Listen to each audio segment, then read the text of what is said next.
இக்கட்டான சூழ்நிலைகளில் நம்பிக்கை இழந்து விடுகிறோம். சூழ்நிலைகளே பார்த்து சோர்ந்து போய் விடுகிறோம். பிரச்சனைகளை எதிர்கொள்ள முடியாமல் மிரண்டு விடுகிறோம். பிரச்சனைகளை பெரியவர்களாக இருக்கலாம், ஆனால் பிரச்சனைகளை அல்ல, நமக்குள் இருக்கிற பெரிய தேவனை நோக்கி பார்க்க வேண்டும். அப்பொழுதுதான் சாதாரணமான நம்மை கொண்டு தேவன் அசாதாரணமான காரியங்களை செய்ய முடியும். கோஸ்டர் கன்கார்டியா என்ற இத்தாலிய உல்லாச கப்பல் ஒரு பாறையில் தட்டி உடைந்து கவிழ்ந்தது. கப்பலில் பொறுப்பாளராக பணியாற்றவர் ஜியாம் பெட்ரானி. அவர் உயிர்மீட்பு படகுகளில் பயணிகளை ஏற்றி கொண்டிருந்தார். இன்னும் யாராவது இருப்பார்களா என்று சிரமத்தோடு தேடினார். கப்பல் பக்கவாட்டில் சரிந்து கிடந்ததால் அவர் நிலை தடுமாறி கீழே விழுந்து விட்டார்.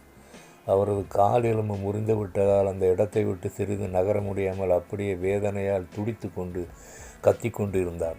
36 மணி நேரம் அவரது சத்தம் யாருக்கும் கேட்கவில்லை. அதன் பின்னரே அவர் கண்டுபிடிக்கப்பட்டு ஒரு ஹெலிகாப்டர் மூலம் மருத்துவமனைக்கு அனுப்பி வைக்கப்பட்டார். பத்திரிகையாளர் அவருடைய சூழ்ந்து இச்சம்பவத்தை குறித்து பல கேள்விகள் கேட்டனர்.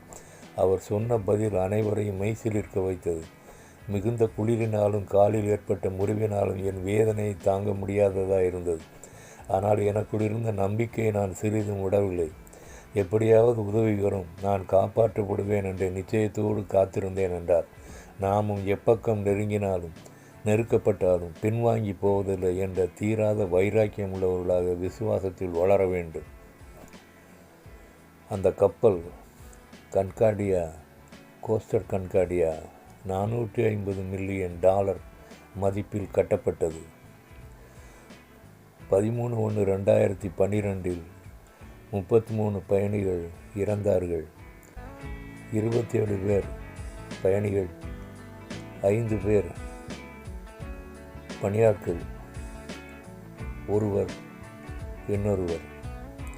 எபிரேயர் 11:1 விசுவாசமானது நம்பப்படுகிறவைகளின் உறுதியும் காணப்படாதவைகளின் நிச்சயமாக இருக்கிறது.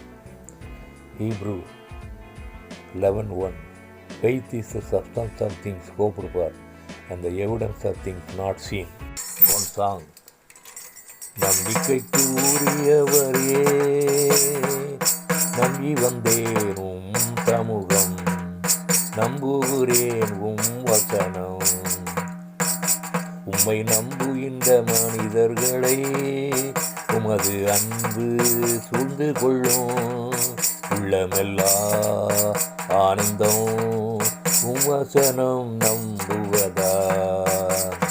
நம்பிக்கைக்கு உரியவரே, நம்பி வந்தேன் சமூகம், நம்புகிறேன் வசனம். ஜெபம். இவரை நேசிக்கிற நல்ல பிதாவே, என்னை உடைய சமூகத்தில் தாழ்த்தி ஒப்பு கொடுக்கிறேன்.